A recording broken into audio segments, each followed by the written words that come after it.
Hello दोस्तों। आज मैं एक 2011 में रिलीज़ हुई ड्रामा और एरोटिक मूवी की स्टोरी एक्सप्लेन करने वाला हूँ। मूवी स्टार्ट करने से पहले अगर अभी तक आपने इस चैनल को सब्सक्राइब नहीं किया है तो पहले चैनल को सब्सक्राइब करके बेल आइकन ऑन कर लो ताकि चैनल पर आने वाले सभी नई मूवीज़ की नोटिफिकेशंस आप तक सबसे पहले पहुँचे। So let's begin with our today's movie same.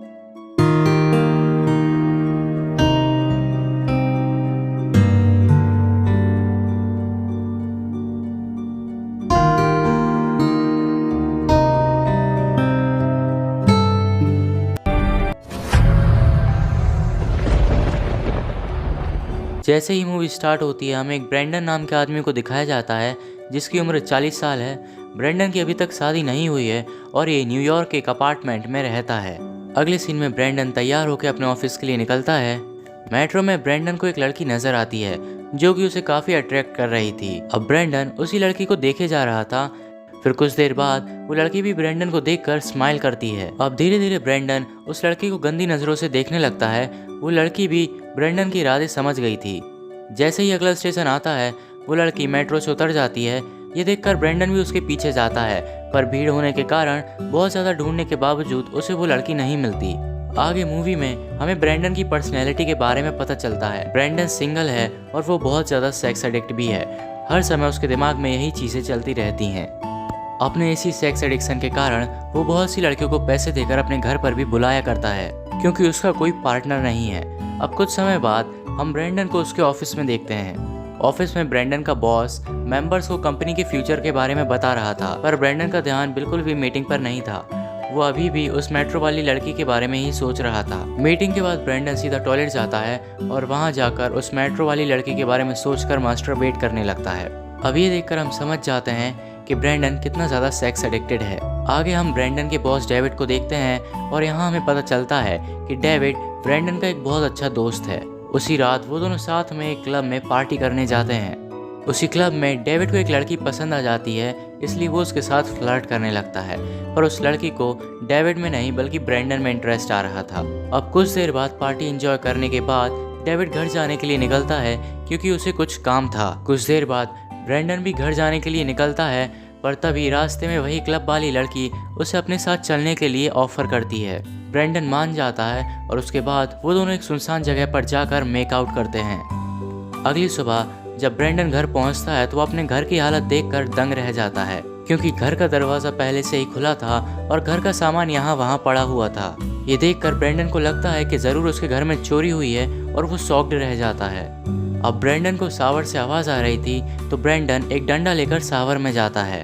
वो शख्स को मारने ही वाला था पर तभी उसे पता चलता है कि वहाँ कोई और नहीं बल्कि उसी की छोटी बहन सिसी है। सिसी ने ही उसके घर का ये हाल किया है। सिसी को देखकर ब्रेंडन हैरान रह जाता है। वो उससे पूछता है कि तुम घर के अंदर कैसे आई। तो सिसी कहती है कि कुछ दिनों पहले तुमने ही मुझे अपार्टमेंट की चाबी दी थी और उसी चाबी की मदद से मैं अपार्टमेंट का गेट खोल के सीधे अंदर घुस। दरअसल सीसी एक म्यूजिशियन है और वो न्यूयॉर्क किसी काम के सिलसिले में आई थी। यहाँ पर उसे रहने के लिए जगह नहीं मिल रही थी इसीलिए वो अपने भाई ब्रेंडन के अपार्टमेंट में रहने आ गई। पहले सीसी अपने बॉयफ्रेंड के साथ वहाँ रहने आने वाली थी पर उसने उसे धोखा दे दिया और उससे ब्रेकअप कर लिया। आगे ब्रेंडन अपनी बहन सिसी को अपने बॉयफ्रेंड से रोते हुए बात करते हुए सुनता है जिससे उसे बहुत बुरा लगता है और वो सिसी को अपने साथ रहने की परमिशन दे देता है। अगले दिन सिसी तैयार होती है। वो ब्रेंडन से कहती है कि पास ही के एक क्लब में मेरा म्यूजिक कॉन्सर्ट होने वाला है। वो ब्रेंडन को भी अपने कॉन्सर्ट में इनवाइट करती है तो ब्रेंडन कहता है कि अगर उसे ऑफिस से जल्दी छुट्टी मिल गई तो वो वहाँ ज़रूर आएगा। ये कहकर ब्रेंडन ऑफिस के लिए निकल जाता है। जब ब्रेंडन ऑफिस पहुंचता है तो उसे पता चलता है कि उसके ऑफिस के सभी कंप्यूटर्स में वायरस घुस गया था जिसकी वजह से वो सभी के सभी रिपेयर होने के लिए गए हैं जिसकी वजह से आज कोई भी काम नहीं हो सकता। ये सब सुनकर ब्रेंडन को काफ़ी गुस्सा आता है। इसकी वजह से वो डेविड को भी गुस्से में काफ़ी कुछ सुना देता है। दरअसल ब्रेंडन के कंप्यूटर में अडल्ट मूवीज़ की कलेक्शन थी जो उसे अपनी जान से भी ज़्यादा प्यारी थी। ब्रेंडन डेविड से कहता है कि तुम्हें कंप्यूटर ले जाने से पहले एक बार मुझसे पूछ लेना चाहिए था। ये सुनकर डेविड समझ नहीं पाता कि ब्रेंडन आखिर कहना क्या चाहता है और वो ऐसे रिएक्ट क्यों कर रहा है। खैर थोड़ी देर बाद डेविड ब्रेंडन से पूछता है कि उसके आज का प्लान क्या है। ये सुनकर ब्रेंडन डेविड से कहता है कि आज उसकी बहन सीसी का कॉन्सर्ट है, वो वहाँ जाएगा।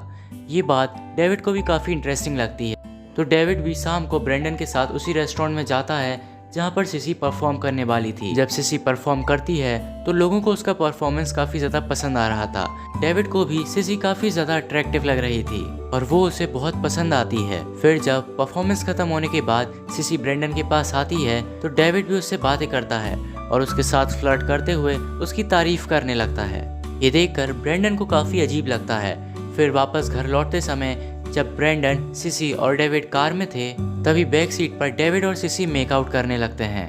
अब वो ये सब ब्रेंडन के सामने ही कर रहे थे तो ब्रेंडन को सिसी की ये बात पसंद नहीं आती। घर पहुंचने पर डेविड सिसी को लेकर ब्रेंडन के ही बेडरूम में जाता है और फिर वहां पर वो दोनों इंटीमेट होते हैं। जब वो दोनों अंदर इंटीमेट हो रहे थे तभी आवाज़ बाहर तक भी आ रही थी, जो सुनकर ब्रेंडन काफ़ी परेशान हो जाता है। पर ब्रेंडन कुछ नहीं कर पाता क्योंकि भले ही डेविड ब्रेंडन का दोस्त था पर साथ ही वो उसका बॉस भी था। कुछ देर बाद ब्रेंडन काफ़ी ज़्यादा फ्रस्ट्रेट हो जाता है और वो वहाँ से जॉगिंग करने के लिए निकल जाता है। कुछ देर बाद जब ब्रेंडन जॉगिंग करके वापस आता है तो वो देखता है कि उसके बेड की हालत काफ़ी ख़राब है। ये देखकर उसे और भी ज़्यादा गुस्सा आने लगता है। फिर वो अपने बेड की बेड शीट बदल कर सो जाता है। थोड़ी देर बाद सिसी वहाँ पर आकर ब्रेंडन के पास सो जाती है। ये देखकर ब्रेंडन सिसी पर बहुत चिल्लाता है और उसे रूम से बाहर भगा देता है। अगले दिन ऑफिस में डेविड ब्रेंडन को अपने पास बुलाता है और उससे कहता है कि तुम्हारे हार्ड डिस्क से हमें बहुत सारी एडल्ट वीडियोस मिली हैं। डेविड ब्रेंडन को वो बात बता ही रहा होता है पर तभी उसके पास किसी का कॉल आता है और ब्रेंडन बिना कहे वहाँ से चला जाता है। आगे ब्रेंडन अपने ही कलीग मरीन से बात करने लगता है। मरीन पहले से ही ब्रेंडन को पसंद करती थी। ब्रेंडन भी मरीन के साथ फ्लर्ट करने लगता है और फिर वो दोनों आज शाम को डेट पर चलने का प्लान बनाते हैं। शाम को वो दोनों डेट पर जाते हैं और साथ में काफ़ी बातें करते हैं। मरीन ब्रेंडन को बताती है कि उसका डिवोर्स हो चुका है और ब्रेंडन मरीन को बताता है कि वो अभी तक सिंगल है और उसकी शादी नहीं हुई है।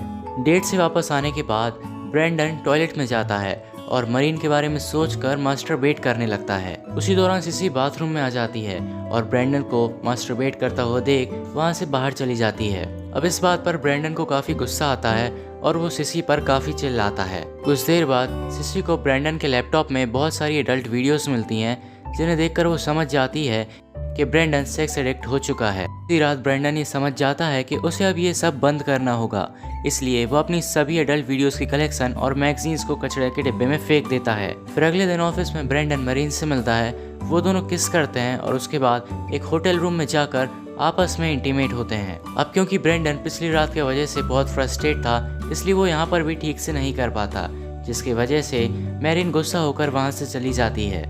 ये सब हो जाने के बाद ब्रेंडन एक प्रोस्टिट्यूट को अपने होटल रूम में बुलाता है और उसके साथ इंटीमेट होता है। उसी रात जब ब्रेंडन अपने रूम में टीवी देख रहा होता है तभी सिसी उसके पास आकर बैठ जाती तो ब्रेंडन उससे कहता है कि उसे डेविड से दूर रहना चाहिए क्योंकि उसकी पहले ही शादी हो चुकी है। तो सिसी भी ब्रेंडन से सॉरी बोलती है लेकिन ब्रेंडन काफ़ी फ्रस्ट्रेटेड हो चुका था। वो सिसी को अपने घर से निकल जाने के लिए कहता है। ये सुनकर सिसी ब्रेंडन से रिक्वेस्ट करती है कि वो उसे अपने साथ रह जाने दे क्योंकि उसके सिवाय इस दुनिया में उसका कोई और नहीं है। ये सब सुनने के बाद भी ब्रेंडन उसकी एक नहीं सुनता और उसे घर से बाहर निकाल देता है। उसके बाद ब्रेंडन एक क्लब में जाता है जहाँ पर वो एक लड़की से उसके बॉयफ्रेंड के सामने ही फ्लर्ट करने लगता है। ये देखकर लड़की के बॉयफ्रेंड को काफ़ी ज़्यादा गुस्सा आता है, इसलिए जब ब्रेंडन क्लब से बाहर निकलता है तो उस लड़की का बॉयफ्रेंड ब्रेंडन को काफ़ी ज़्यादा मारता है, जिससे कि ब्रेंडन और भी ज़्यादा डिस्टर्ब हो जाता है।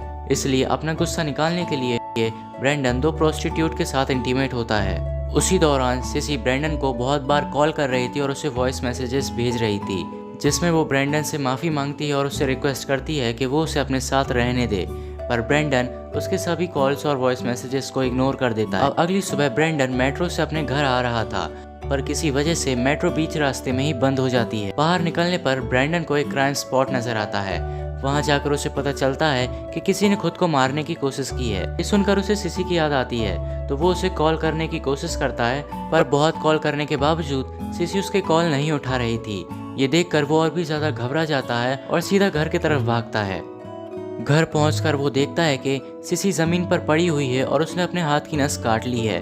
ये देखकर वो बहुत ज़्यादा घबरा जाता है और सिसी को हॉस्पिटल ले काफ़ी ज़्यादा मेडिकल ट्रीटमेंट के बाद सिसी को फाइनली होश आता है, जिसे देखकर ब्रैंडन को रिलीफ मिलता है। ब्रैंडन सिसी से कहता है कि अब से मैं तुम्हारा हमेशा ध्यान रखूंगा। फिर हॉस्पिटल से बाहर आकर एक जगह रुककर ब्रैंडन बहुत ज़्यादा रोने लगता है। दरअसल अब ब्रैंडन को ये रियलाइज हुआ था कि वो अपनी ज़िंदगी में कितना कुछ गलत कर रहा था और वो फाइनली खुद को बदलने का डिसीजन लेता है। फिर अगले सुबह हम ब्रैंडन को मेट्रो से ऑफिस जाते हुए देखते हैं। उसी मेट्रो में ब्रैंडन को वही लड़की नजर आती है जो उसे मूवी की स्टार्टिंग में नजर आई थी। अब वो ब्रैंडन को देखकर बार बार स्माइल कर रही थी, जिससे कि हम समझ सकते थे कि अब वो ब्रैंडन में इंटरेस्टेड थी।